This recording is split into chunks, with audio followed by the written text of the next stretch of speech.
dica aí quantos lugares tem. Aí você que está vendo aí, que está em pé, levantou a mão, corre, o lugar é seu. Os irmãos querem ficar em pé? Bom, ó, tem lugar aqui na frente. Isso, irmão, aproveita. Jesus diz: não sente nos primeiros lugares, pode ser que o dono da festa tire você e coloque alguém mais importante. Agora, se tem um lugar aqui na frente para você, aproveita.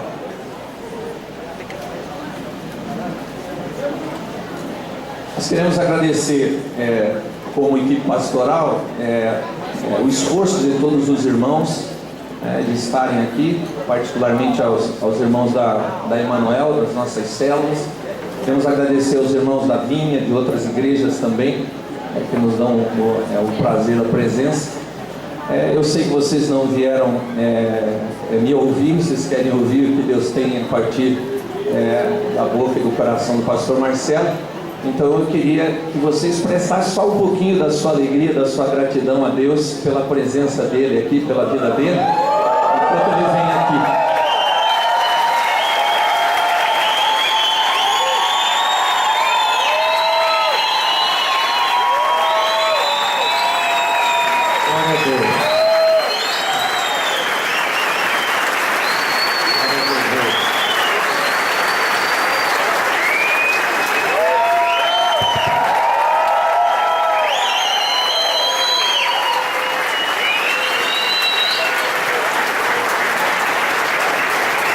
Glória a Deus. Irmão, está sempre. É a primeira vez que eu prego numa igreja da Vinha que eu levo vaia. Aí não, ué.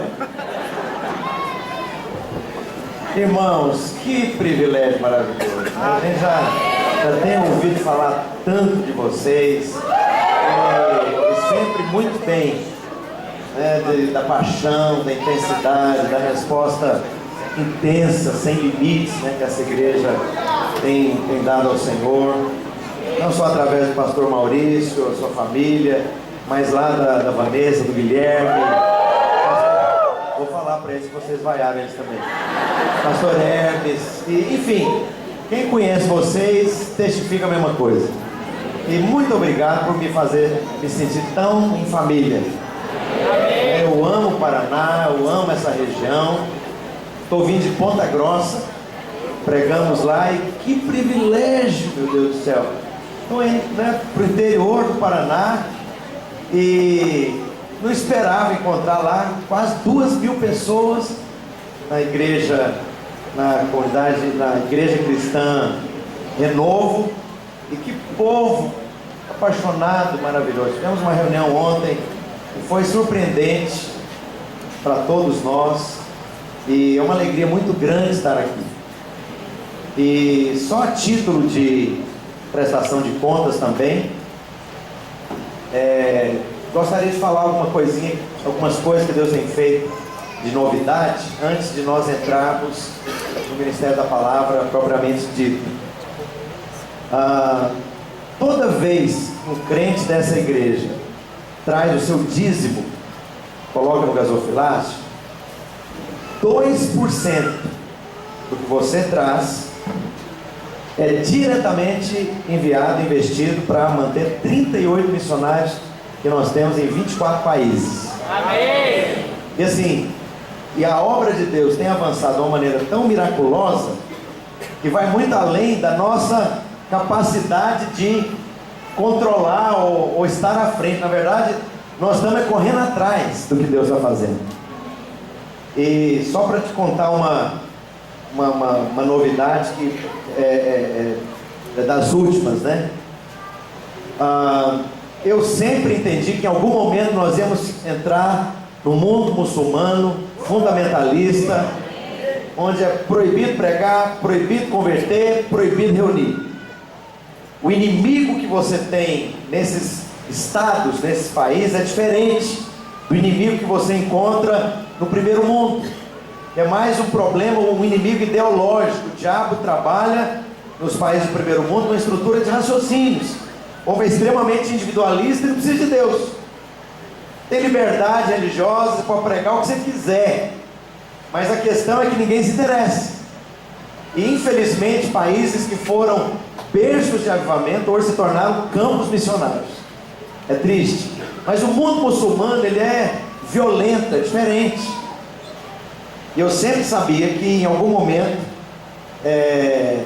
nós íamos entrar lá. Os irmãos podem me dar um pouquinho mais de retorno aqui, eu já estou rouco, para não piorar ainda mais. Obrigado. E como é que você vai entrar no mundo muçulmano? Há toda uma consequência de responsabilidade para com a família dos missionários. Imagina mandar o Guilherme e a Vanessa para um país onde o Estado Islâmico controla as coisas. Olha aqui, a irmã já colocou as duas mãos no peito. É isso. É uma coisa muito séria, há implicações muito graves, muito sérias. Em algum momento lá na frente alguém será o nosso primeiro mártir. Irmãos, não é se, é quando. Você vê a história do livro de Atos, a igreja primitiva, e não tem jeito. Mas eu também não vou fazer força por entrar em lugares onde Deus não abriu portas. Há que seguir o Espírito Santo. Tudo bem, estou aqui quieto no meu canto, e um chileno, homem de Deus, precioso, que trabalhou bem dentro das campanhas do Reinhard Bonk. Você certamente conhece o ministério de Reinhard Bonk, é um dos principais evangelistas hoje, com milhões e milhões de pessoas decididas por Cristo, um ministério extraordinário. Esse irmão era de dentro da organização do Reinhard Bonk, e depois de um tempo ele começou a ser despertado por Deus de que não bastava fazer aquelas campanhas onde milhões de dólares eram gastos, e uma estrutura, uma super estrutura de organização, um movimento enorme no país. Mas depois de alguns anos eles chegavam lá, e as pesquisas que eles mesmos faziam indicavam que a grande maioria daqueles decididos simplesmente se perdiam, não eram consolidados. Então esse irmão começou a buscar de Deus, conhecer quem é que plantava igrejas, porque ele entendeu que ele precisava plantar igrejas, não só evangelizar. Muito bem, começou a pesquisar quais estruturas que faziam isso com mais consistência. Isso ele contando para mim. Chegou em 2 modelos: o MDA do pastoreio das igrejas da paz, e chegou na videira, na vinha. E por conta de pessoas conectadas, conhecidas, veio virar amigo dessa pessoa ilustre aqui, o pastor Hermes. E o pastor Hermes colocou ele em contato comigo. Esse sujeito foi nos Estados Unidos, me procurou lá e falou: pastor, eu não quero controlar nada, não tenho interesse em tomar a frente de nada, eu quero abrir portas para a videira, plantar igrejas no Paquistão. Vou levantar os recursos, vou alugar a casa, vou fazer a triagem de jovens que tem chamado ministerial, e vocês vão treinar, e a partir disso, escola de obras pioneiras, e o que está acontecendo no Zâmbia vai acontecer também no Paquistão. A diferença é que não é em inglês, é em urdu. Mas tem um detalhe: o Paquistão é a sede da Al-Qaeda. Ouviu falar do Bin Laden?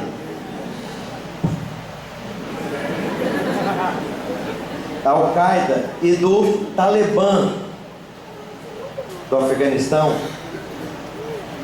Uma coisa, pra vocês terem uma ideia, o Christopher está lá em a segunda cidade, é uma cidade um pouco mais segura.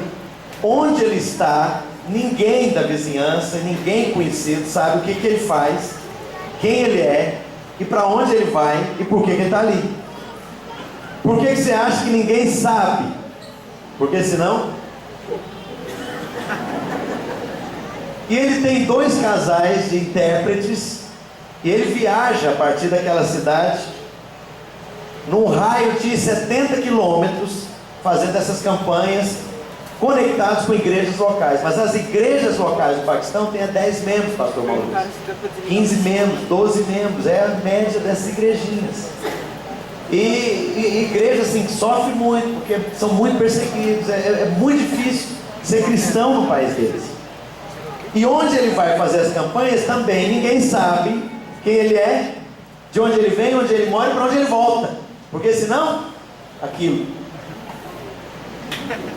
Pois é, esse irmão, né, estará indo conosco, na verdade eu que vou estar indo com ele, vocês oram aí por mim. Na segunda semana de janeiro, nós vamos fazer uma visita. Nós temos uma equipe, parte do pessoal que está lá com o pastor Marco Aurélio, os irmãos que vão visitar a obra lá em Lusaka, no Zâmbia, vão conhecer o Vitor e a Camila e o Fábio. São 3 preciosidades que nós temos ali, e nós vamos fazer um projeto de 1 ano, podendo renovar depois. Mas gostaria muito que vocês orassem por nós, porque Amém. Essas fronteiras que têm sido dilatadas, eu digo para você, 100% iniciativa do Espírito Santo, porque não fomos lá, não fomos nós, não pedimos, não fomos atrás, né? Pedimos que Deus nos abrisse portas para que o Evangelho fosse anunciado, mas as coisas estão acontecendo uma velocidade, uma rapidez extraordinária. Em 2017 nós vamos ter já os 5 jovens formados na nossa escola bíblica de Lusaka, vindos da Índia, são indianos. E uma parte da equipe que também está lá com o pastor Marco Aurélio, nós vamos mandar para Hyderabad, que é no centro-sul da Índia, e vamos começar ali a primeira escola de obras pioneiras naquele país que é um planeta aquilo lá. Eu estive na Índia alguns anos atrás e olha, a gente já foi para o Extremo Oriente, e nem no Extremo Oriente as coisas são tão distantes da nossa cultura ocidental, dos nossos usos, costumes, do nosso jeito, né? Do que a Índia. A Índia é um outro planeta aqui. E eu creio que Deus vai fazer coisas extraordinárias naquele lugar. E você faz parte disso. Cada vez que você é fiel no seu dízimo aqui, parte do seu dízimo é enviado para lá. Saiba disso. Você já sustenta missionários internacionais. Amém? Eu quero agradecer muito, né, o amor, a fidelidade, né, dessa igreja querida que está conosco nisso. Mas gostaria que agora você pegasse na mão da pessoa que está do seu lado. Você vai pedir que o Espírito Santo faça ouvir a voz de Jesus nessa noite, e faça ver a sua imagem, faça liberar a sua poderosa palavra.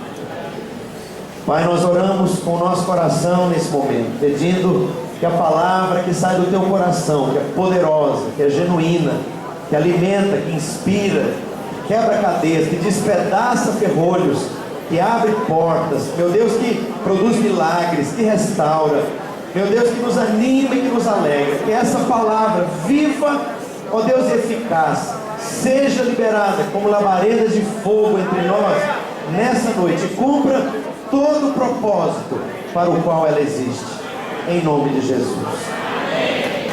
Gostaria que você abrisse a sua Bíblia no primeiro livro de Samuel, capítulo 22.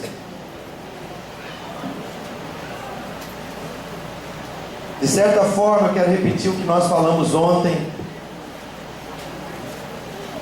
para a Igreja Cristã Renovo, lá de Ponta Grossa, aquilo que a gente tem compartilhado em algumas igrejas, onde Deus tem nos dado o enorme privilégio de estar. Eu gostaria de falar sobre construção de mover de Deus numa geração. Não sei quando é que eu vou voltar aqui, porque o Brasil, infelizmente, não é o meu foco.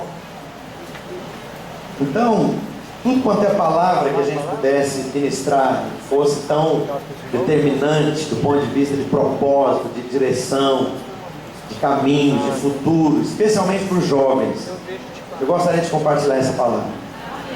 Qual a gênese de um mover de Deus?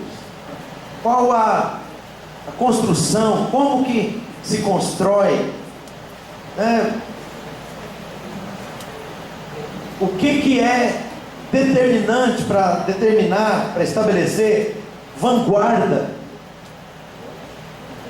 de uma geração que escreve a história. Nós não estamos aqui para ser uma igrejinha bonitinha, bem estruturada, bem organizada, que trabalha com casais, que cuida das crianças e que empolga os jovens. É muito mais do que isso. Eu não sei se você já entendeu isso. Nós estamos aqui para virar as avessas esta geração. Lá em 1976, quando eu me converti, tinha ainda 12 anos de idade. Menos de 4% da população brasileira era nascida de novo. E nós temos visto ao longo desses 30 e tal anos, e as estatísticas, isso é IBGE, indicam que mais ou menos entre 1.200.000 e 1.400.000 pessoas se convertem no Brasil a cada ano. Amém. Isso ao longo desses últimos 30 e tal anos, 35, 38 anos. Por quê? Por que era conosco? Por que não foi em outra geração? Por que não foi na década de 40 isso? Por que isso não aconteceu na década de 50? Por que isso não aconteceu com outras roupagens denominacionais? Então deixa eu te falar, há um privilégio e uma responsabilidade, sermos nós a experimentar isso. Amém.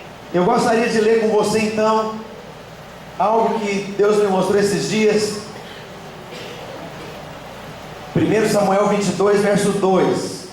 A Escritura Sagrada diz: ajuntaram-se a ele, a Davi, a ele, todos os homens que se achavam em aperto, e todo homem endividado, e todos os amargurados de espírito. E ele se fez chefe deles, e eram com ele uns 400 homens. Uma outra versão diz que uma das coisas que esses 400 e tal homens era um grupo de homens errantes. Mas a palavra errante em português não é quem comete erro, é quem não tem rumo, não tem norte, não tem um projeto existencial, vive andando em círculos e desperdiçando vida, trabalho, tempo, energia, dinheiro, oportunidade. E se há um tempo perigoso na nossa vida, não é o tempo quando você está mais velho, mais maduro. O tempo em que você pode, desculpa a expressão, avacalhar com a sua vida é quando você é jovem. Porque é aqui que você faz as principais escolhas que vão ser determinantes, vão apontar décadas diante de você.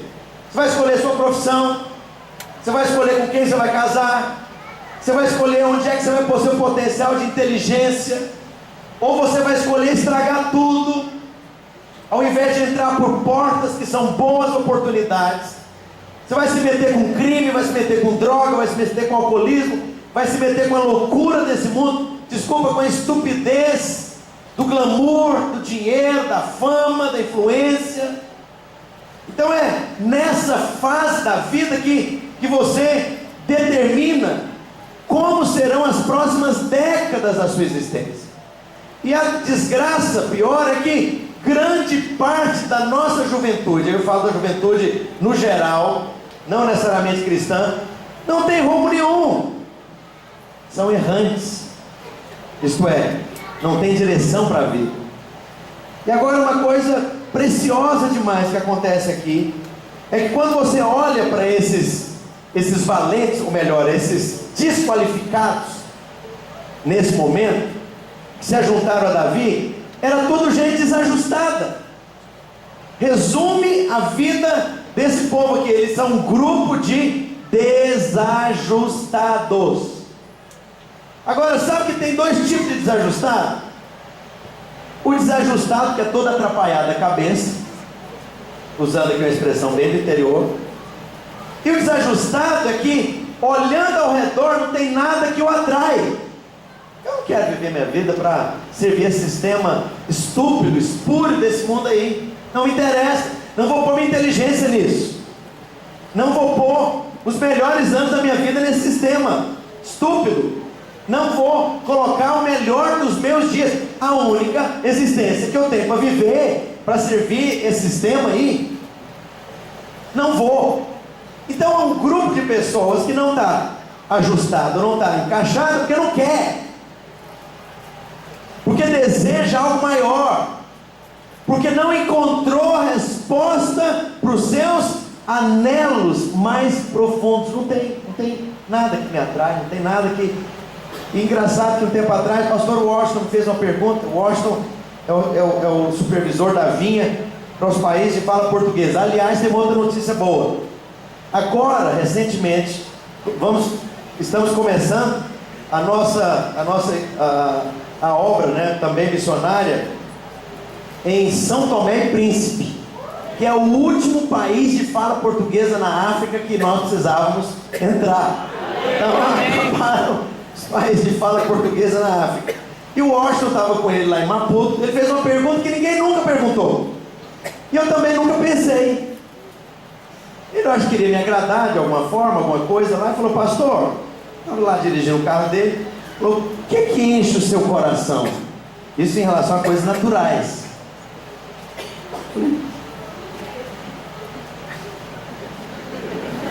Nunca ninguém me perguntou isso. Engraçado, eu nunca pensei nisso. O que enche meu coração? E aí eu acho que ele queria, né, saber alguma caneta de marca, algum relógio, algum carro, alguma coisa, um passeio maravilhoso, as férias que você nunca teve. Eu fiquei pensando, né? Falei para ele: nada. Sinceramente, não me importo. Desculpa também de novo, porque a gente está falando, essa é uma igreja jovem, viu, Maurício? Estou um pouco me lixando para essas coisas, né? Para pedigree, o meu pedigree é outro, não é esse aí. Mas sabe, eu quero te perguntar: onde é que você está apostando toda a sua vida? Qual é o seu norte? E para falar bem rasgado, onde é que você amarrou seu burro, meu filho? Qual o modelo de obra que nós estamos construindo nessa igreja maravilhosa? Para onde é que nós queremos ir? Aonde nós queremos chegar? Nós queremos ser só um gostoso movimento em Curitiba, que vai causar um frisson em talvez alguns milhares de homens e mulheres de Deus? É isso que nós queremos? Onde é que nós vamos chegar com a nossa vida inteira? Sabe de uma coisa? Estudando a Escritura Sagrada, você vai ver o que acontece com esse bando de 400 homens desajustados. Eles se tornam protagonistas de um dos dois maiores moveres de Deus do Velho Testamento. Amém. Por quê? Quais são os dois maiores moveres de Deus do Velho Testamento? Sem medo de errar, eu vou dizer que o primeiro maior mover de Deus no Velho Testamento foi o Êxodo. Foi a saída do povo de Israel do Egito com mão poderosa, sem dar um tiro, sem ter que sujar a mão de sangue. Não teve revolução sangrenta. Foi tudo obra de Deus. Mas quem é que eles vergaram? Qual o poder que eles dobraram? A maior potência militar e econômica da época, que era o Egito. O poderoso Egito foi dobrado diante do poder de Deus. Como que eles fizeram? Por que houve um mover de Deus? O que explica, melhor dizendo, aquele tremendo mover de Deus com Moisés? Qual o segredo? E o segundo maior mover de Deus do Velho Testamento foi com Davi. E o que essa gente fez? Essa gente consolidou a nação, todas as fronteiras do reino. O reino prosperou, venceram todos os seus inimigos em redor. A nação cresceu de maneira poderosa, uma influência extraordinária, e uma geração que experimentou prosperidade e paz. E foi um impacto tremendo. Segundo maior mover de Deus da história, marcou a história do Velho Testamento. São os dois maiores moveres de Deus do Velho Testamento. Mas o que explica esses dois moveres de Deus? Esse é o meu assunto dessa noite. O que que explica esse bando de desajustados, insatisfeitos, se tornarem os tais valentes de Davi, lá no final da Bíblia, no final do livro de 2 Samuel, capítulo 23. O que entrou na história aqui que mudou esses jovens?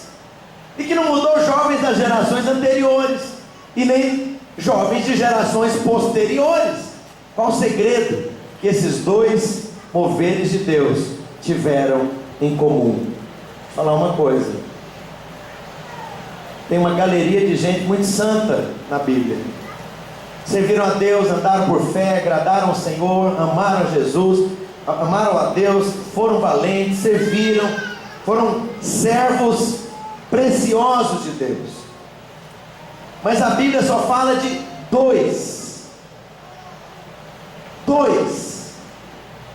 que perguntaram, anelaram e desejaram e fizeram disso a sua obstinação existencial.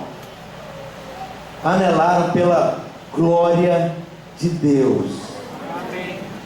Moisés e Davi. E você vai descobrindo então que quem anela pela glória de Deus vai escrever história, vai andar na vanguarda, vai afetar a sua presente geração. O resto são seguidores. Quem anela pela glória de Deus vão ser protagonistas. E aí eu quero perguntar: onde é que você quer fazer parte? Que tipo de obra?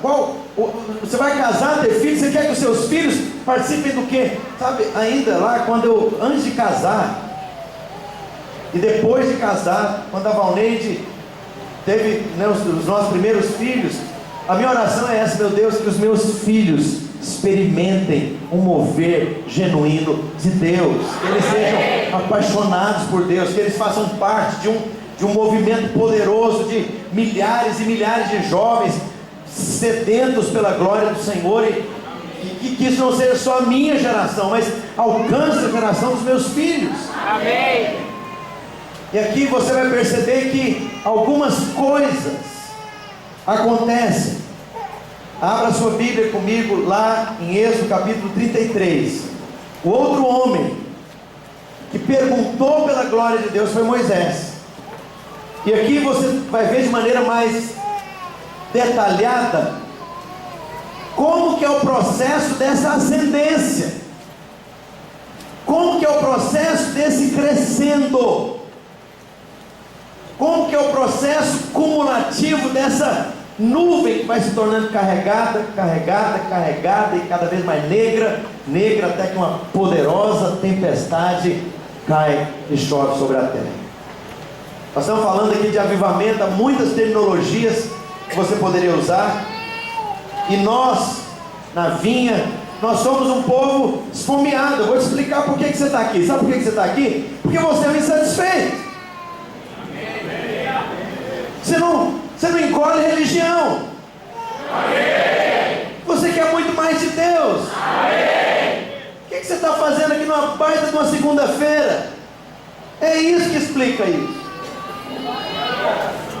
Alguém que é apaixonado faz qualquer coisa, paga qualquer preço, comete qualquer loucura.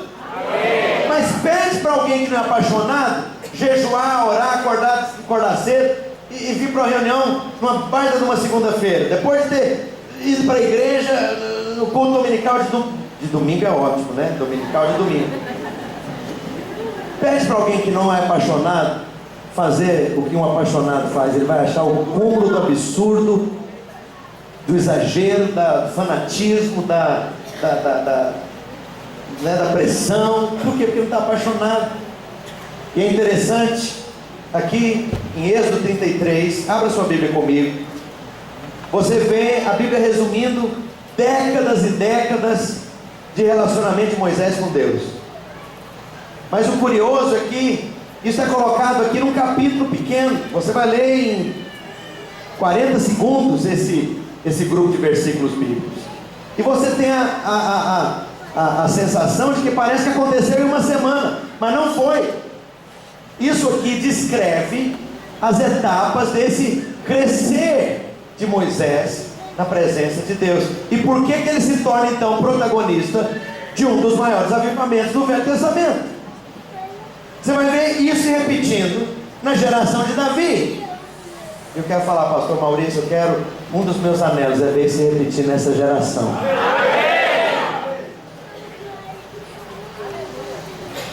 Nós somos uma obra de 17 anos. Quando eu pastoreava em São Paulo, há 10 anos atrás, lançamos um alvo de 1000 igrejas, sem estabelecer prazo. A pastora Luiz adotou o nosso alvo para São Paulo e estabeleceu aquilo para a vinha e para a videira. Estabeleceu o prazo de 2020. Este ano nós cruzamos a fronteira de 1000 igrejas. Vou te falar, não é porque o pastor Luiz é bonitinho, porque há controvérsias. A esposa dele tem certeza que ele é o mais bonito, mas eu acho que a esposa do pastor Hermes deve ter dúvidas.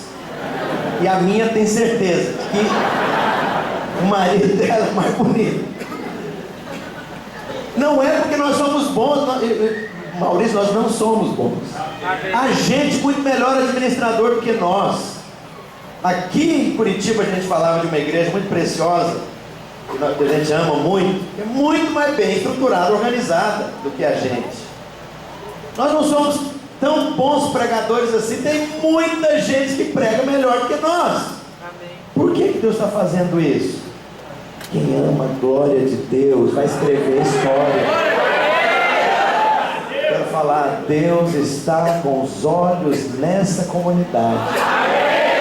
E se Ele encontra nessa comunidade uma geração consistente, perseverante, que não troca e não negocia a glória de Deus por coisa nenhuma, vocês serão protagonistas da história em Curitiba, nessa região, no Paraná e fora do Brasil. É consequência. E a escritura aqui, Êxodo 33, diz, verso 9: uma vez dentro Moisés da tenda, descia a coluna de nuvem e punha-se à porta da tenda, e o Senhor falava com Moisés. A primeira coisa, essa tenda não é o tabernáculo ainda vai ser construído. Que tenda é essa? É uma estrutura, é um contexto, é um ambiente que Moisés preparou para ele poder ser intenso com Deus. Isso fala de você desligar o telefone, organizar o seu tempo, focar em Deus, trazer os anelos para o seu coração de maneira sincera. Você não tem que fazer isso de maneira religiosa. Às vezes você está lá afogando o arroz, contando as fichas do escritório, dirigindo para o trabalho. Anela, traz isso para o coração, aquece. Eu vinha para cá conversando com o pastor Hermes sobre a prática da presença de Deus. É um livro escrito ainda na Idade Média, Praticando a Presença de Deus, a prática da presença de Deus, do irmão Lourenço, que ele falou assim: eu quero o Senhor, quero apenas o Senhor tem para dar, quero o Senhor. Ele começou a orar, e 2, 3 vezes por dia. Você vê isso na Bíblia. Daniel fazia isso abrindo a janela para a banda de Jerusalém, e várias vezes ao dia. A Bíblia diz que ele servia ao Senhor. Espera lá, servir ao Senhor aqui é porque ele vivia uma vida reta? Não, nesse sentido. Servir ao Senhor é gastar tempo ministrando. Estou aqui por causa do Senhor, eu quero o Senhor. Você vai ver que 3 vezes ao dia Davi orava e buscava a Deus também. Pois é, esse homem de Deus começou a fazer isso, de tempo em tempo, várias vezes ao dia, depois de 2 em 2 horas, e depois de hora em hora, depois de meia em meia hora, depois de 15 em 15 minutos. Ele se programava para ele aquecer o coração e se voltar para Deus. Deixa eu te falar, é impossível você fazer isso com toda intensidade e não haver um avivamento aonde você está. Amém. Conversava também com o pastor Hermes vindo para cá. Nossa primeira experiência de explosão foi lá atrás, de 88 a 92. Nós não entendíamos de célula. Você quer ficar escandalizado? Nós nem evangelizávamos. A gente nem saía à rua, a gente não tinha estratégia nem alvo para a célula, coisa nenhuma. O que a gente fazia? anelava pela glória e buscava essa presença e proclamava isso, e as pessoas eram cheias do Espírito Santo, e os líderes de célula saturados dessa presença. O que acontecia? Quem ia para a célula ficava e não saía mais. E semana que vem você tem que ir lá e conhecer esse povo, que é um povo maluco, maravilhoso e é glorioso. Achei minha turma. A igreja cresceu em 4 anos, alguma coisa como de 350 para 4.500 pessoas. Não foi agregado de outras igrejas evangélicas, conversões radicais e genuínas. E aqui você vai perceber então, Moisés arma essa tenda para buscar a Deus. E você tem então o primeiro princípio, que é o princípio da causa e da consequência, da causa e do efeito. Quem é que provoca essa nuvem se manifestar? Moisés se interessar por ela. Sabe por que tem muita igreja que não cresce, não avança, e outras, inclusive em células, que transformam a igreja num esquema que é uma pressão insuportável sobre a vida das pessoas? Porque a arca da glória de Deus está lá longe, e nós não precisamos dela. E há muitas vezes que se troca-se sistemas, estratégias, ferramentas, dicas, pela arca da glória do Senhor, estando no lugar mais central da capital, a cidade mais importante, na montanha mais alta e mais central de Jerusalém. Davi entendeu isso. Então o que é a causa? O que é a causa? Você se interessar pela nuvem. Qual que é o efeito? Ela vai vir a você. Amém. E aqui a primeira experiência então é descrita no verso 9. Uma vez dentro de Moisés da tenda, descia a coluna de nuvem. Você quer nuvem? Vai para a tenda.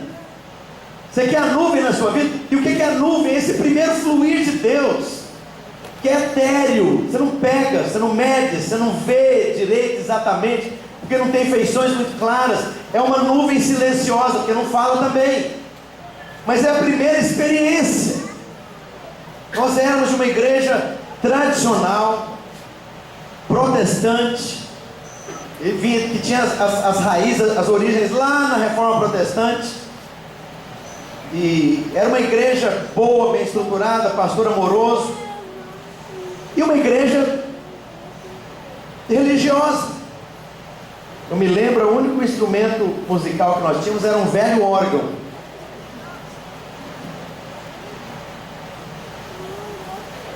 E não se podia dizer amém alto. Quando você falava amém, o povo olhava para trás para ver quem que era o sacrílego que tinha elevado a voz daquele jeito, naquele recinto tão sagrado.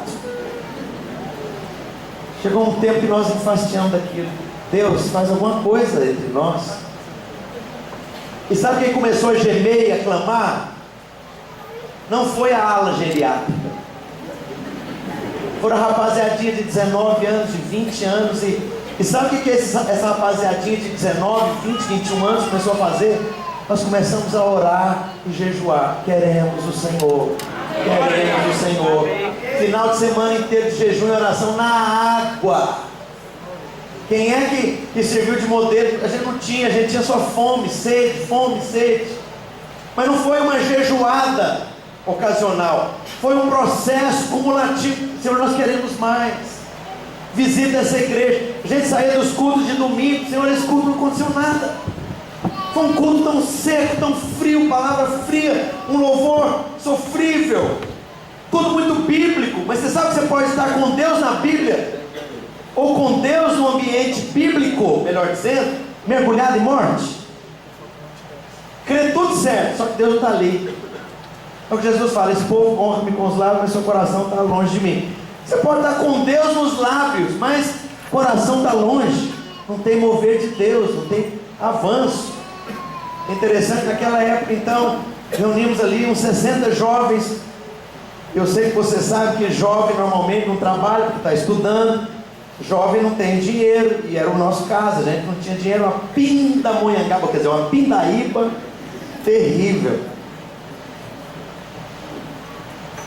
E fomos atrás então, assim que a gente assumiu a liderança dos jovens, de um fazendeiro que tinha lá uma fábrica, né? Ele processava os produtos agrícolas, então tinha um galpão muito grande, e ele havia construído já uma capela ali que há décadas estava ali mal usada, tudo na fazenda, e aquele irmão cedeu de graça. Colocamos os rapazes lá na fábrica de farinha e as moças na capela, e final de semana inteiro, nosso primeiro encontro. Eu digo que a videira nasceu ali, né?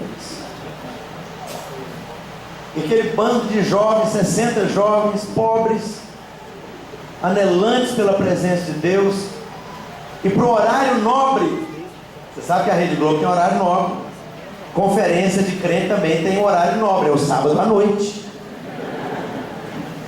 No sábado à noite nós chamamos um pastor que era arroz de festa lá em Goiânia na época. Todo mundo queria que o homem pregasse. Homem de Deus, precioso. Convidamos esse pastor para pregar entre nós. Pergunta para mim se ele foi. Não, pergunta para mim. Até hoje nós estamos esperando. Para você entender que grupelho irrelevante, sem nenhuma importância que nós éramos.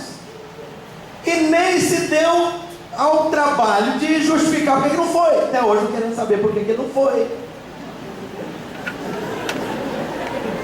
Sábado à noite, horário nobre, não tem o pregador. Naquela época o pastor Luiz ainda era meio travado, não pregava direito, já não tinha, né, e todo mundo barriga verde, um bando de rapaziada, inexperiente. Mas nós já estávamos orando, anelando, buscando, insistindo há meses e meses e meses. Eu creio que talvez há um ano e meio, 2 anos nós estávamos anelando por Deus. Deus vem, flui, faz alguma coisa.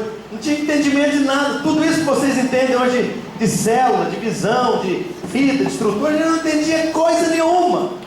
A gente só entendia uma coisa, de um desespero, de um anelo, de uma fome, de uma santa insatisfação por Deus. Aí chamamos o Figueiredo, que era um magrelinho que tocava violão.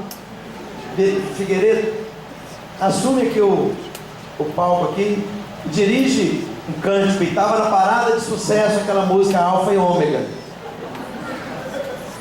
Irmãos, quando o Figueiredo tocou os primeiros acordes e nós começamos a cantar aquele cântico, essa nuvem fez assim, ó. Os jovens começaram a cair das cadeiras, outros deitaram no chão. Umas 3 horas debaixo daquela atmosfera maravilhosa, densa, da nuvem de Deus. E o tal do Figueiredo descompensou. Ele não sabia o que fazer com aquilo, tocando violão. Saiu beijando todo mundo. Beijando. Ele não sabia o que fazer. Nós entendemos que nós estávamos no caminho certo. De querer Deus, de insistir, de um processo. Porque quem bate, abrir-se-vos-á. Quem pede, recebe. Quem busca, encontra. Se você entra na tenda, a nuvem desce. Quantos querem esse primeiro nível de experiência? A nuvem. Mas à medida que isso aconteceu, e por quanto tempo aconteceu, não sabemos. A Escritura não fala. Mas a Bíblia diz, verso 11: falava o Senhor com Moisés. Como que é? Quer dizer que Deus fala, querido crente cristão, servo de Deus. O normal é Deus falar. E agora Deus começou a falar de maneira intermitente. A Bíblia não está usando o verbo, o pretérito perfeito, falou. A Bíblia está usando outro tempo verbal, falava, que quer dizer que era constante. Quero perguntar, qual a última vez que você ouviu o Espírito Santo falar com você? É essa a sua experiência normal, corriqueira, de ouvir a Deus no seu espírito? E aqui Deus começou a falar com Moisés. Agora tem uma coisa muito prática nesse princípio do falar divino. Qual o princípio? Quem quer ouvir, cala a boca.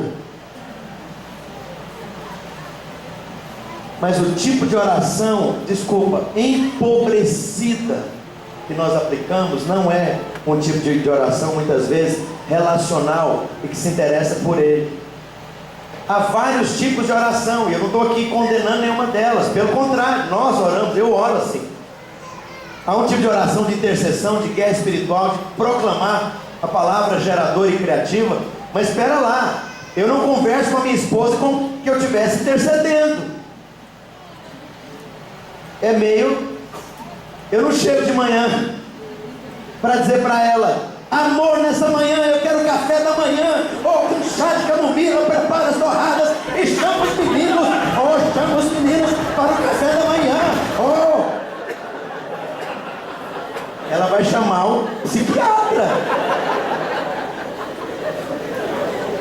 Muitos crentes só tem esse tipo de oração. E aqui tem uma questão básica. Deixa eu voltar um pouco antes. Nós temos 4 grupos que nós podemos classificar os cristãos, nominais ou não. Primeiro grupo é aqueles que querem as bênçãos de Deus. Eu diria que essa é a maioria das pessoas que se achegam a Deus. Eles querem alguma coisa boa que Deus tem, porque nós somos carentes e precisamos, então nós vamos atrás de Deus. Muito bem. Só que tem um problema aqui. Se você aproxima-se de uma pessoa só por interesse, significa que seu relacionamento com essa pessoa é infantil. Passo a explicar. Quando eu era mais jovem, os meus filhos eram pequeninos. Hoje eu tenho 3 homens, um casado, o outro casando e o outro de molho. Eu, quando vinha de viagem, eu sempre me esforçava para trazer algum presentinho para meus filhos, porque é tão bom agradar os filhos, não é? Quantos pais aqui têm o mesmo prazer que eu? E a proposta, você sabe que investir em filho é investimento a fundo perdido, né? Não tem retorno, você não vai ter lucro, você não recebe de volta mais nada, mas é um prazer que o pai e a mãe têm. Então eu sempre comprava algum presente, levava, e os meninos chegavam alegres, naquele entusiasmo: papai chegou de viagem, papai, e vinha, tá? Eu dava os presentes, era aquela festa. Teve um dia que eu viajei, mas não deu tempo de comprar presente nenhum, e a meninada, quando eu cheguei em casa, veio aos berros: papai chegou, e procuraram, e viraram a vez, olharam, e as malas, meus bolsos, todos os presentes nenhum não, vamos voltar a brincar. Eles não me amam, eles me usam. Eu entendi que tinha a ver com a idade, eram crianças, eram infantis. Então quer dizer que nós não devemos procurar a Deus quando nós temos necessidade? Não é isso que eu estou falando, não. Porque a Bíblia ensina inclusive o contrário. Pedi, é o que Jesus fala. Até agora nada tem pedido. Pedi para que a vossa alegria seja completa. No outro versículo também, mais ou menos semelhante, a Escritura Sagrada diz: fazei conhecidas diante dele todas as vossas necessidades, todas, porque ele tem cuidado de vós. Quantos já precisaram de um milagre e receberam um milagre aqui? Eu preciso de milagre o tempo todo. Mas qual que é o problema? É fazer do seu relacionamento com Deus um relacionamento interesseiro. Eu não quero saber de Deus, Deus que se lixe, com perdão da palavra. Eu quero o que Ele tem de bom para me dar. Uma casa, um carro, a cura, um caminhão velho de João, a cura deles em Pera da Tia Teresa, e aí vai.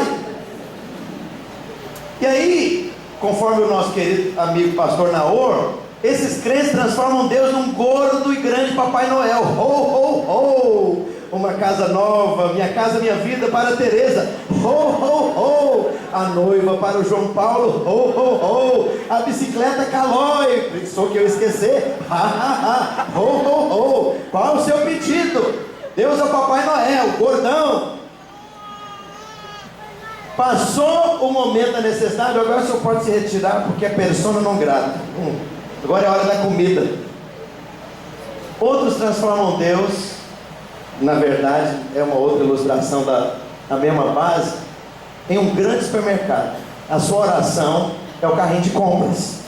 Você vai colocando coisa dentro do carrinho de compra. Preciso disso, meu Deus, dá-me aquilo. Oh, meu Deus, Senhor, por favor, um aumento de salário. Senhor Jesus, tira o governador, presidente.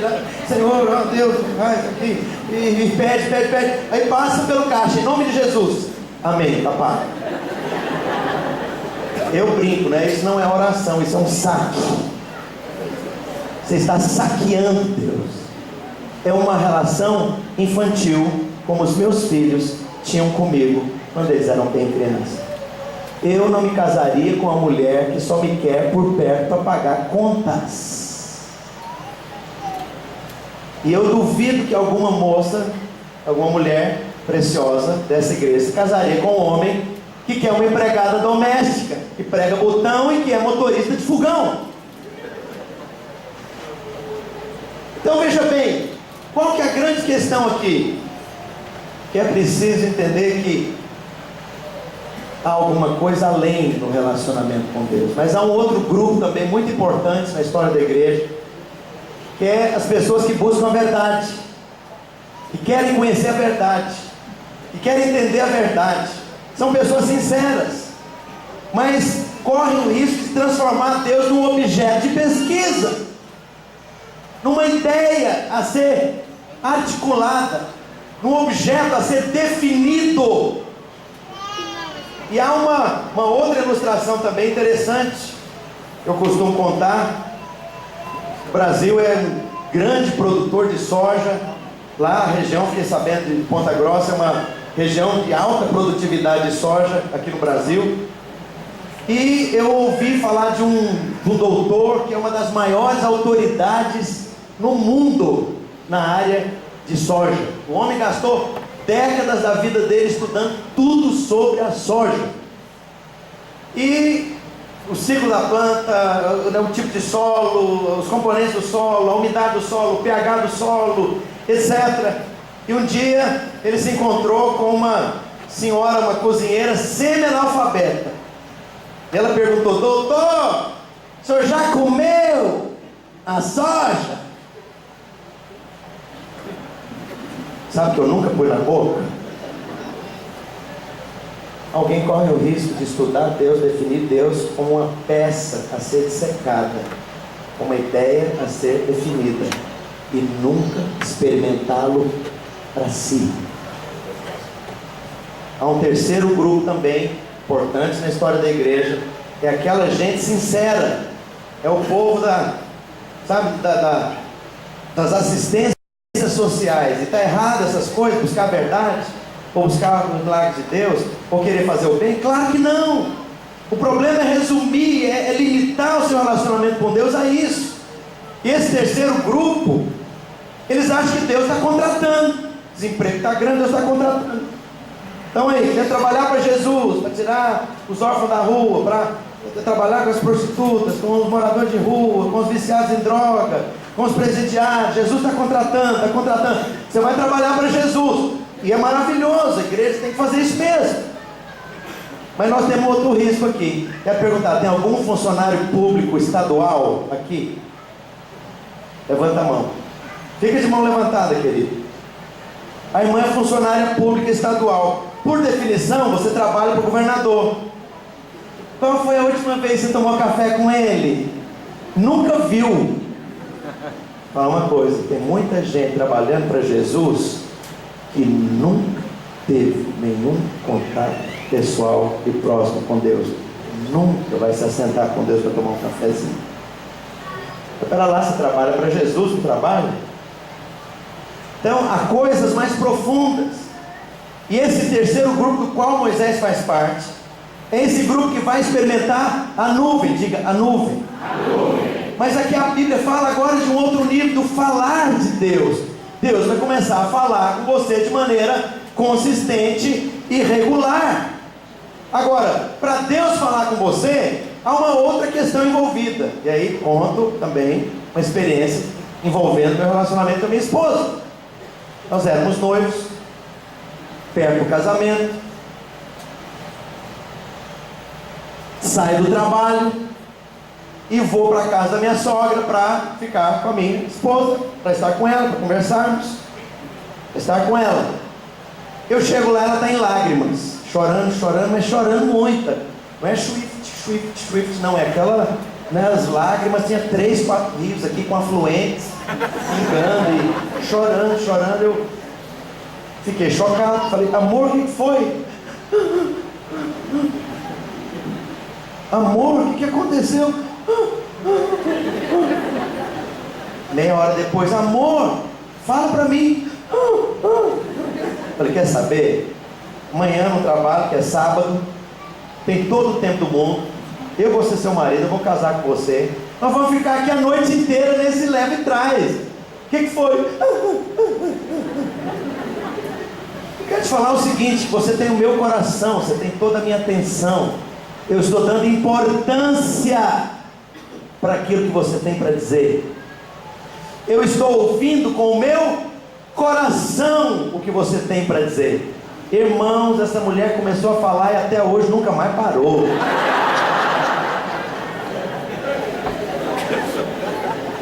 Por que ela começou a falar?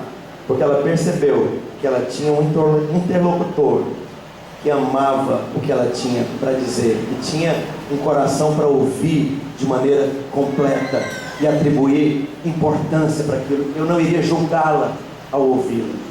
Sabe, eu vou dizer uma coisa para você. Estou aqui, primeira vez que eu venho, espero ver outras. Amém. Meu irmão querido aqui não conheço. E eu não tenho motivo nenhum para abrir minha vida com ele. Sei lá se ele vai dar importância porque eu tenho para falar. Vou vomitar as minhas questões mais íntimas aqui com ele, mas nunca, nem que a vaca tussa. Perigoso que a vaca anda tossindo na política. Mas enfim, esquece, não vale a pena. Volta pra cá. Eu não vou abrir minha vida com você. Você parece um cara muito formidável, né? Um cidadão. Olha que irmão precioso aqui. Eu não vou abrir nada com você. Eu sei lá se você vai dar ouvido. Eu sei lá se você vai dar importância. Eu sei lá se você se interessa. Sabe por que Deus não fala com muita gente? Você está pouco se lixando para o que Deus tem para falar. Ele não vai falar. Você tem outra agenda que não é a dele. Você não atribui preciosidade e importância para ouvi-lo. Moisés começou a ouvir a Deus de maneira constante. Falava o Senhor com Moisés. Por quê? Porque ele chegou para Deus e fez com Deus o que eu fiz com a minha esposa. E, desculpa, eu tenho uma também experiência ministerial para contar sobre esse assunto. Nós éramos 6 pastores. Desculpa, 5 pastores na nossa igreja, onde eu e o pastor Aloysio fomos ordenados. Fomos ordenados junto com mais 2, pastor Edgar e pastor Carlos Ramiro. E nós temos o nosso pastor sênior, que pregava domingo sim, domingo não. E nós, os demais, os outros 4, revezávamos com ele a cada 15 dias. Então, cada um de nós pregava uma vez por 2 meses. Cada 2 meses, um de nós pregava. Chegou a minha vez de pregar. Na semana seguinte eu iria ministrar a palavra. E eu falei para Deus, falei, Senhor, eu tenho tanta coisa que eu poderia compartilhar. Coisas que eu aprendi, coisas que eu ouvi no seminário, coisas que eu li, coisas que estão aquecidas no meu coração, mas eu não vou falar nenhuma palavra enlatada. Abriu a lata, põe no micro-ondas e serve. Qual que é a tua palavra para aquele povo, naquela ocasião, naquela noite? Fala comigo. E Deus costumava falar comigo, irmãos. Naquela semana Deus tomou Doril, sumiu. Segunda-feira eu fui orar. E claro, eu sabia que o Espírito Santo está aqui, porque ele é Deus residente. Mas Deus não se mostrava, Deus não falava, Deus não se movia. E aí eu entendi que precisava. Por favor, essa cadeira, pastor Hermes. E o irmão, pode me trazer aqui a cadeira. E aí eu comecei a fazer aquilo que eu estou dizendo para vocês. de me ajoelhar diante de Deus, depois de ter feito tudo que eu tinha que fazer, depois de orar tudo que eu tinha que orar, falar: Deus, eu estou aqui para te ouvir. E ficava em silêncio, 5 minutos, 10 minutos, 15, meia hora, e pergunta para mim se Deus falou. Falou nada. Terça-feira, quarta-feira, eu comecei a ficar desesperado, porque Deus não falava. Sábado chegou, eu fui jejuar, e orei, adorei, guerrei, ministrei, quietei, calei. Fala comigo, Senhor. Deus, tua voz seja ouvida. Fala. E nada. Chegou o domingo, chegou a hora do culto, terminou o louvor, o pastor me chama.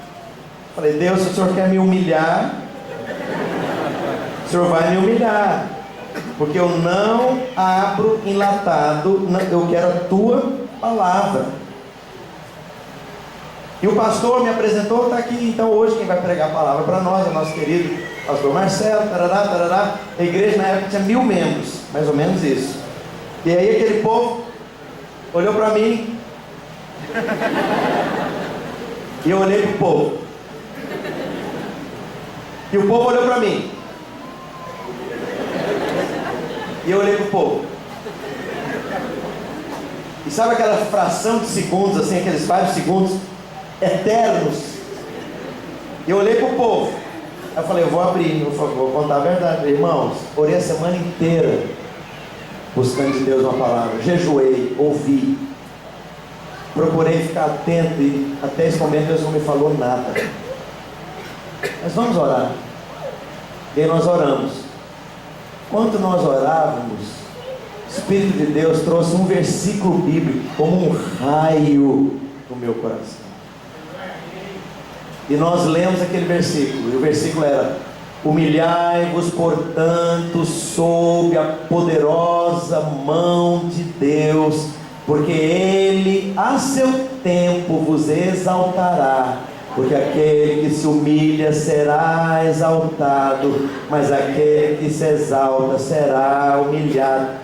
E aí eu fiquei chocado com o que aconteceu a seguir, porque não deu tempo de articular coisa nenhuma, nem construir, fazer uma construção lógica, com introdução, ponto A, B, C, D, ilustrações e conclusão e apelo. Não deu tempo de falar nada, para alguém dizer que houve alguma manipulação psicológica. Irmãos, a igreja não chorava, a igreja soluçava. O meu pastor virado do avesso, com a cara no chão lá, chorando, e o povo, e eu saí fora, porque acabou o culto. Aquele povo ali, 2 horas em lágrimas, em lágrimas, em lágrimas. Eu nunca mais vi isso depois daquele momento. Sabe o que Deus falou para mim? Você precisa de mim, mas eu não preciso de você. Se você quiser me ouvir, eu vou falar, sem que você tenha que abrir sua boca. Quantos querem ouvir a voz aqui? Quanto tempo durou isso na vida de Moisés? Não sei, a Bíblia também não fala. Mas a Escritura mostra que depois, ainda no verso 11, falava o Senhor com Moisés face a face. O falar é uma coisa. O irmão que está no fundo desse corredor aqui, ó, essa calça jeans e a camisa clara, está nessa linha. O sujeito lá, o rapazinho da camisa vermelha, passou na frente. O irmão está lá atrás, encostado na parede. Tudo bem, meu irmão? Como é que é o seu nome? Vanderlei. Legal, Vanderlei. O café da manhã hoje foi bom? Legal, joia. Tem alguma intimidade nisso? Mas a Bíblia diz que Deus passou a falar com Moisés face a face. Sabe o que quer falar face a face? Contar coisas que são íntimas, segredos. Falar face a face é conversar com alguém com menos de um palmo de distância do nariz do interlocutor para a pessoa que está ouvindo. No nível que você vai sentir o cheiro do hálito da boca da pessoa. As únicas pessoas com quem eu posso conversar nesse nível de intimidade é a minha esposa e os meus filhos. A Bíblia está dizendo que aquele Deus eterno passou a conversar com Moisés face a face. Sabe o que significa isso? Intimidade. Há coisas que Deus tem no coração dele que Ele só vai abrir com você se você quiser ouvir, mas anelar muito. Há pessoas que são mais íntimas que vão ouvir as coisas que eu tenho para falar nesse nível do face a face da intimidade. As outras não. Vanderlei, ó, café da manhã legal amanhã, meu irmão. Pão de queijo com catupiry recheado aí, pão de queijo. Agora, a palavra de Deus continua dizendo que o nível avançou para algo ainda mais íntimo. Olha só a escritura: falava o Senhor com Moisés face a face, como qualquer fala ao seu amigo. Meu Deus, sabe, com certeza o Espírito Santo, Deus eterno, ao olhar para essa igreja, Ele talvez possa dizer, eventualmente: tem muitos servos e servas maravilhosos na igreja Manuel, mas o fulano é meu amigo. Tem dezenas, centenas de mulheres preciosas, santas, intensas na igreja Manuel, mas a fulana, ela é minha amiga. Sabe o que define a amizade? Querer as mesmas coisas, amar as mesmas coisas, ter os mesmos alvos, o mesmo estilo de vida, as mesmas prioridades, torcer para o mesmo time. Amigos andam de bando, porque eles gostam das mesmas coisas. Quer ser amigo de Deus? Aproxima de Deus. Vai perguntar do que ele gosta. Vai falar para Ele que você quer agradá-lo como ninguém mais. Fala para Deus, fala: Senhor, qual que é o time que o Senhor torce? Você está entendendo o que eu estou falando? É ilustração isso. Senhor, o que, é que o Senhor quer? O que está no teu coração? Sabe o que é um amigo de verdade? Aquela pessoa que você tem liberdade para telefonar às 4 horas da manhã para dizer que o seu pneu furou e que você precisa de uma ajuda lá na rodovia a 100 quilômetros de Curitiba. Esse é amigo. Amigo divide as coisas mais importantes. Quando a minha esposa perdeu a nossa primeira gravidez, que era de gêmeos, 3 dias antes do parto, porque ela teve um descolamento de placenta que não demonstrou sangramento, porque aconteceu na parte de trás do útero. De madrugada, 4 horas da manhã, qual era a primeira pessoa que estava ali? Pastora Luísio. Eu estava em choque, porque eu estava anestesiado, eu não sabia, eu não chorava, eu não sabia o que eu estava sentindo. Mas ele só chorava mais que eu. Porque um amigo sente o que o outro amigo sente. Um amigo ri e dá gargalhada e celebra as vitórias de um amigo. E um amigo chora com as perdas, com a dor de um outro amigo genuíno. Quero perguntar: quem quer ser amigo de Deus aqui de verdade? Amém. Outra ilustração. Eu era novo convertido, devia ter 16 anos. E havia na nossa igreja uma irmã, batatinha, parrudinha, fortinha, Dona Eponina. E essa mulher era amiga de Deus. E um dia eu a vi contar esse testemunho. Nós, de certa forma, participamos disso. Ela dizendo que de madrugada, lá em Goiânia, o Espírito Santo acorda e diz: vai para a Avenida 24 de Outubro, esquina com a rua tal, e prega o Evangelho. De madrugada, uma mulher de meia idade, 60 e poucos anos, desacompanhada, num lugar importante, numa avenida importante, pregar o Evangelho sozinha. E ela tentou dormir, mas quanto mais ela tentava dormir, mais o telefone tocava dizendo que o pneu do carro de Deus tinha furado. E depois de resistir, ela levantou, pegou a Bíblia, foi para a Avenida 24 de Outubro e começou a pregar na esquina e falar para Deus, para a pessoa, pregar, de ninguém: Deus me mandou aqui porque Ele te ama, e Ele te ama tanto que Ele me mandou aqui nessa hora da noite Ele é a razão para a sua vida, a solução para o seu desespero. E Ele ama tanto você que Ele deseja mudar a sua vida, trocar a sua angústia, o seu desespero por paz. E entrega a sua vida para Jesus. Quanto mais ela pregava, mais o encargo ia se transformando em alívio. E depois ela deixou, voltou para casa e esqueceu o assunto. 2 anos depois, formatura dos jovens que tinham passado pelo programa de recuperação de viciados do Movimento Jovens Livres, que é uma casa de recuperação de viciados lá em Goiânia. Um rapaz toma a palavra, era um dos formandos, ele diz: há 2 anos atrás eu estava na marquise do meu apartamento no primeiro andar, na Avenida 24 de Outubro, aqui em Goiânia. Eu estava com um revólver engatilhado, eu ia estourar minha cabeça. Desesperado por causa de droga, depressivo, minha vida tinha chegado ao fundo do poço, eu ia me matar. De repente uma velha maluca aparece na esquina e berrando lá, dizendo que Jesus tinha mandado ela ali porque me amava e era a solução da minha vida. E eu achei tão surreal aquilo, falei, isso aí não pode ser coincidência. Ninguém sabe que eu estou aqui sozinho com esse revólver na minha cabeça. E ele desarmou o revólver e em lágrimas ele foi procurar ajuda, né, ele contando tudo isso. E aí eu estou aqui, né, Deus me libertou, encontrei com Cristo, tarará. A irmã Iponina levanta lá atrás: eu era a velha maluca, meu filho.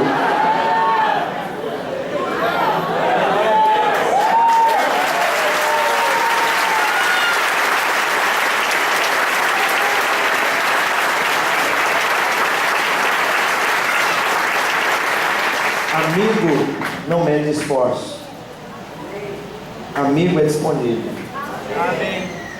Amigo ama junto, chora junto, sofre junto e vai junto. Quanto tempo Moisés andou nesse nível, não sabemos. Verso 13, a Bíblia mostra: agora pois, achei graça aos teus olhos, rogo-te que me mostras o teu caminho, ou seja, o teu modus operandi, para falar difícil, a maneira como o Senhor trabalha, quais são os teus princípios, me dá a chave. Você sabe que Deus é um Deus de princípios? E a videira, a vinha, a igreja Emanuel é uma igreja que ensina princípios. Sabe que tem princípio para liberar a presença de Deus, liberar o poder de Deus? Sabe que tem princípio para crescer em fé? Sabe que tem princípio para um casamento harmônico? Sabe que tem princípio para a igreja crescer? Sabe que há princípios espirituais para a prosperidade financeira? Deus é um Deus de princípios. E a Bíblia não fala também quanto tempo Moisés andou desfrutando disso, aprendendo com Deus como operar, como abrir portas. Eu posso te contar dúzias de testemunhos nessa área também, mas vamos avançar. Verso 15. Chegou um ponto, então Moisés disse para Deus: se a tua presença não vai comigo, não me faça subir desse lugar. Abusado. Quem é que pode fazer um tipo de oração dessa? Amigo pode. E o que ele está falando para Deus? Senhor, se não tiver presença na minha célula, nós vamos orar, mas não vai ter célula não. Em outras palavras, ele está dizendo: daqui eu não saio, daqui ninguém me tira, eu quero ver o homem que vai me tirar daqui. Em outras palavras, é essa atitude. Diga atitude. Atitude. Ele falou para Deus: é inegociável avançar sem a tua presença. Não vou negociar isso. Eu não vou trocar isso. Ou a tua presença vai ou daqui. Nós não saímos daqui. Ninguém nos tira. Amém. E certamente Moisés passou a desfrutar desse fluir, dessa presença, de uma maneira muito mais extraordinária. E aí deixa eu te contar então, voltando para o testemunho do meu noivado. Quando eu estava noivo, eu ia lá para a casa da minha sogra, eu tinha a presença da minha noiva limitada. Eu conversava com ela, podia desfrutar da sua companhia. Presta atenção, mas ela era minha? A presença de Deus é algo maravilhoso. com a qual você deve se relacionar e fluir e aprender a se satisfazer nela. Primeiramente, comunhão no Espírito com Deus residente. Depois, se tornar um canal para liberá-la, de modo que aquilo que aconteceu com o Finney vai acontecer com você, de chegar e liberar espírito de compungimento e contrição, só porque chegou, só porque tocou, só porque falou, só porque olhou, só porque foi visto ali. Sabe, Moisés andou nessa presença certamente por muito tempo. E agora, terminando nossa palavra, chegou um ponto depois desse relacionamento longo desse homem com Deus, que queria a glória. Ele chegou e ele entendeu: tá pouco, esse negócio todo de nuvem, de falar como amigo, tudo isso muito legal, conhecer princípio, presença, mas ele fez o que ninguém nunca fez na história antes. Eu quero a totalidade, eu quero tudo. O Senhor não vai guardar nem uma merrequinha fora. Eu quero a totalidade da tua pessoa. Quero a tua glória. Eu quero casar com Deus. Eu quero levar Deus para casa. Eu quero morar debaixo do mesmo teto. Em outras palavras, foi o que eu falei para minha sogra: eu não quero sua mão, eu não quero sua presença. Vou carregar sua filha para minha casa, vai viver comigo pro resto da vida, porque eu quero a totalidade. Eu quero ser um com essa pessoa maravilhosa. Quando Moisés fez isso, Deus não tinha como responder.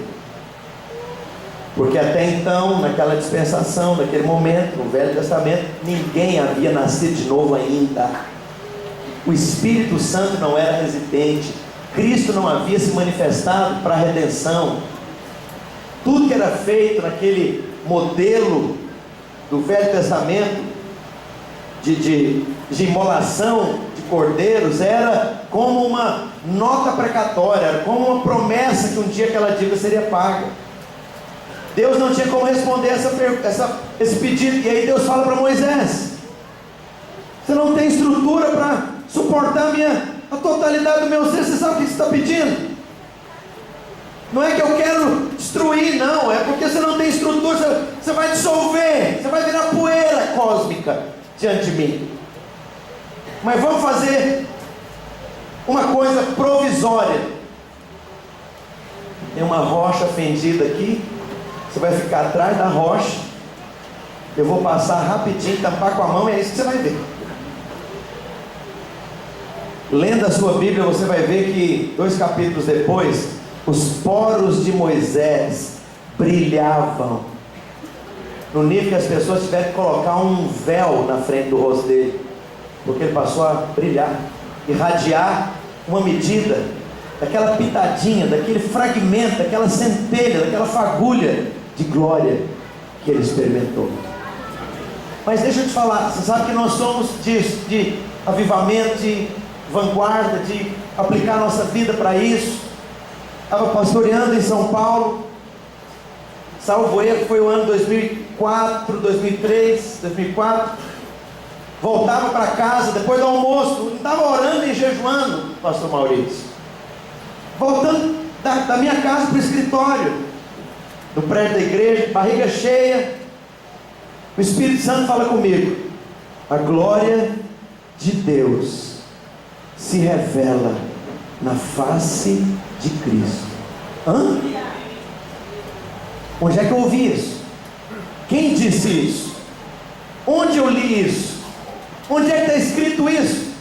Corri para o escritório, cheguei lá, peguei a chave bíblica, fui procurar, pois não era um versículo bíblico pelo qual eu já tinha passado, sei lá, centenas e centenas de vezes e não tinha me apercebido. 2 Coríntios 4:6. A glória de Deus se revela, se manifesta, se materializou, é visível, pode ser tocada, experimentada. A glória de Deus se revela no rosto, na face de Cristo. E na sequência, o que me assustou foi que Deus me leva para Mateus 17. Mateus 17, Jesus chama os melhores amigos, Pedro, Tiago e João, e vai com eles no monte da transfiguração. E ali ele começa a reluzir, a brilhar, a brilhar, a brilhar. Isso parece com glória? brilhar, brilhar. Pedro, Tiago e João. E a Bíblia diz que bingo! Quem estava lá? Moisés.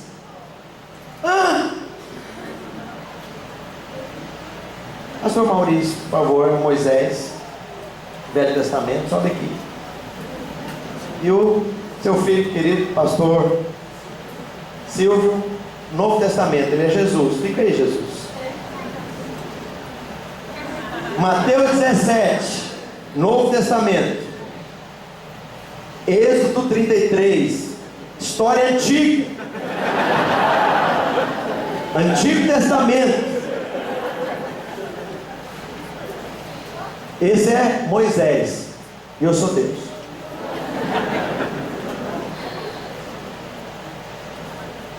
Você sabe qual a distância histórica entre Mateus 17 e Êxodo 33? 1400 anos. Você conhece alguma oração mais velha do que essa? Mostra-me a tua glória, feita por esse homem. 1400 anos. Só para você ter uma ideia, é quase 3 vezes mais a história do Brasil inteira. O Brasil tem mais ou menos 500 e poucos anos. Entre Moisés pedindo e Jesus se manifestando, 1400 anos. Por que Moisés foi lá? Deus me fez ver isso aquele dia. Foi como se Deus fizesse mais ou menos isso. Chegasse para Moisés e falasse: filho, você lembra aquela oração velha que você fez há 1400 anos atrás? Eu não fui capaz de responder a você? Vem aqui, que eu quero te mostrar a minha glória.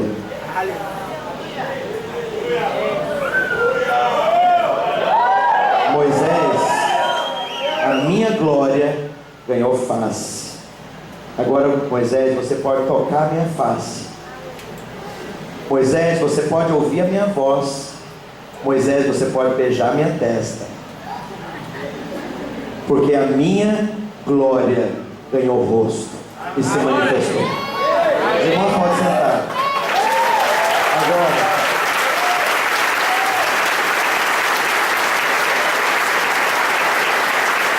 a novidade que tem isso aqui, presta atenção que eu fecho com isso. Nesses dois casos, pastor Hermes, Moisés desejando, anelando ver a glória de Deus, Deus pede para Moisés edificar o tabernáculo que prefigurava a igreja. Quando Davi chega diante de Deus, anelando pela sua glória, quando ele se frustra nos métodos humanos para trazer a arca da glória de Deus e colocar na capital, no ponto mais alto de Jerusalém, ele frustrado, ele diz: como virá a mim a glória do Senhor? É o outro que é protagonista da história. Mas o que acontece também com Davi, que perguntou pela glória de Deus? Ele é levantado por Deus para edificar o templo. Eu não sei se você já foi lá, quero te falar. Quem perguntar pela glória de Deus, o amigo vai manifestar através de você aquilo pelo que ele mais é apaixonado. Pessoas a serem geradas como pedras vivas da sua casa, o seu templo eterno. Então, a glória de Deus não pode ser uma cocaína espiritual para satisfazer você. A glória de Deus vai desembocar, sabe como, pastor Maurício? Na edificação de uma igreja poderosa, gloriosa. Sabe por quê? Porque aquela glória que ganhou face e ressuscitou, ela foi trazida para morar dentro de você.